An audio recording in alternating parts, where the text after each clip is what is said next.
Hello guys, I'm VisioRacer, and after many videos with large and torque engines, I want to show you something a bit different, something tiny, very cool turbocharged engines, so let's get into that.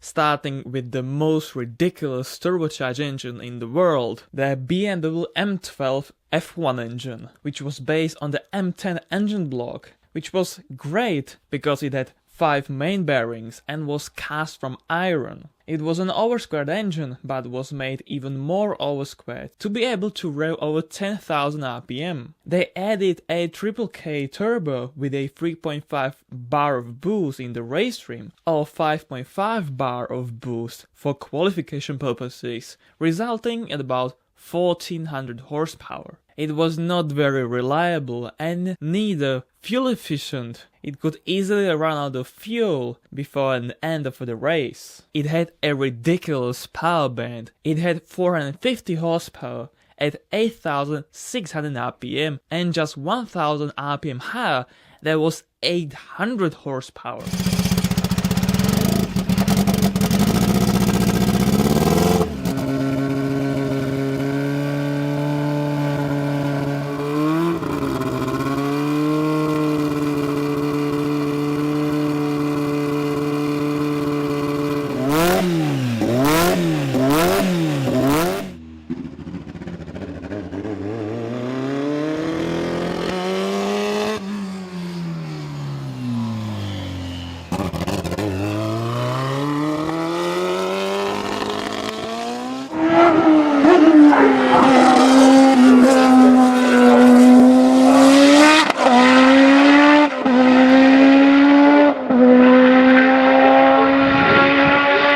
Honda CX500 Turbo. This motorcycle featured an overhead valve unit with 4 valves per cylinder, a stronger crankshaft, connecting rods alongside forged long compression pistons than the CX500 naturally aspirated. The compression ratio was lowered from 10:1, with slightly shorter stroke jumped from K-in carburetors to EFI, alongside a computer-controlled ignition, turbo boost, and also redundant fail-safe systems. The outer engine shell was the same as the naturally aspirated engine, though the CX650's larger crankshaft bearings were used. The engine had a peak boost pressure of 1.3 bar, 19 psi.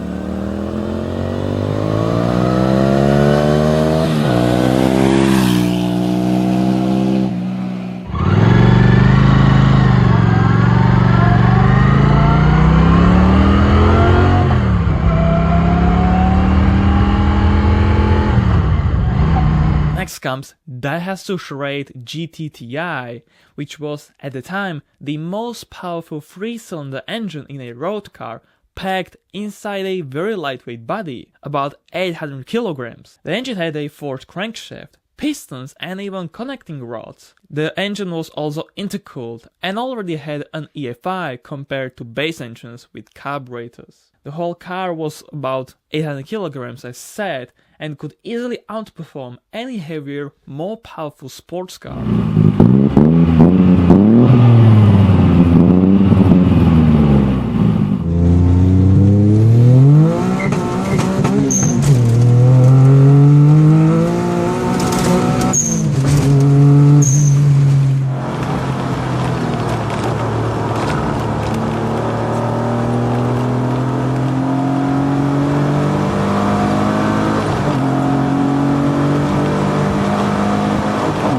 Fiat Punto GT may not be very popular outside Europe, but it was a predecessor to the newer Abarth models powered by a Fiat 128 engine of 1.4 liter.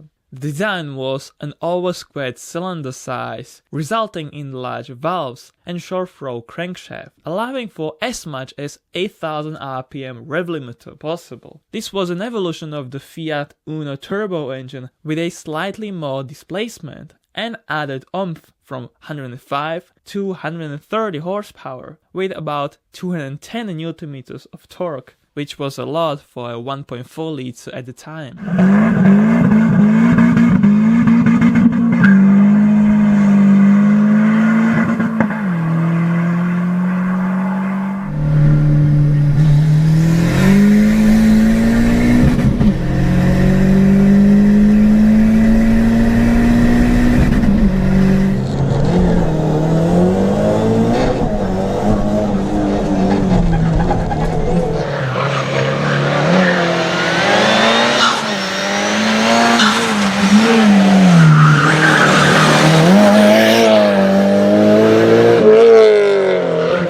Turbo was a very tiny little 700 something kilogram heavy car powered by a dedicated Honda ER engine, and it was a brainchild of Hirotoshi Honda, a son of Honda founder Soichiro Honda. The engine had a 5 main bearing block mated to an aluminium titanium head with a magnesium valve cover using an EF5 and a single cam operating 3 valves per cylinder. The turbo slapped onto the engine was from IHI, and the Turbo 2 variant also had an intercooler with a slightly higher compression ratio, all controlled via an 8-bit computer, resulting in a minimal turbo lag.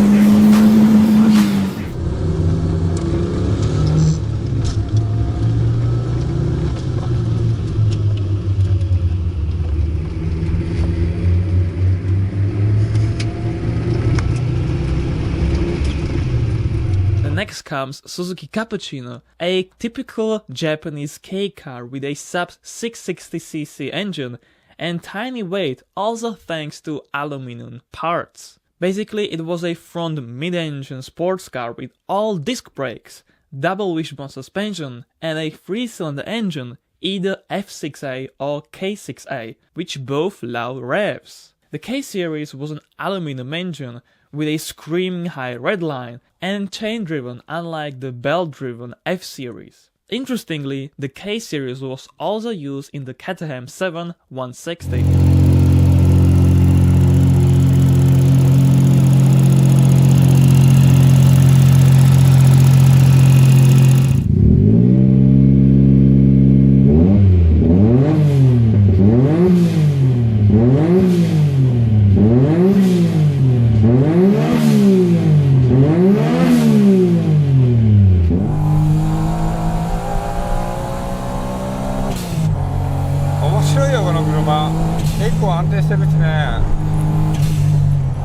With about 2.5 million Omnis produced, this was the first economy front-wheel drive car of America. It received a spotty treatment dubbed the GLH, goes like hell, including a 2.2-liter Turbo 1 engine with about 142 horsepower at 7.2 psi of boost. There was a Garrett Turbo as a Chrysler's first turbo engine with various mods, including an overboost to 9 psi thanks to a computer-controlled wastegate. There was a 500 pieces series dubbed the GLH-S, goes like hell some more, with a Turbo 2 engine making 175 horsepower, and it was created by Shelby.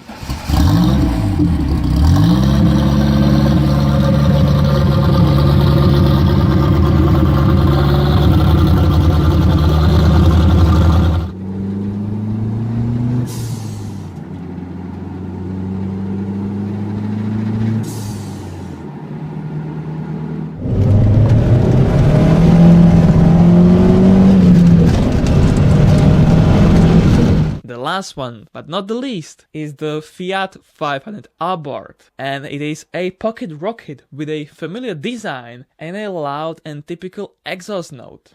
Its brutal sound comes from a 1.4-liter turbo engine that is based on an 80s technology with an iron block and aluminum head. However, it does have some modern features like hydraulically controlled intake valves via cam followers of the exhaust cam. There was a hydraulic chamber with solenoids to control valve timing, lift, duration, or if the valve opens twice per cycle. The most powerful version of this engine had 200 horsepower and 300 Nm of torque. Pretty nice for a 1.4-liter turbo engine.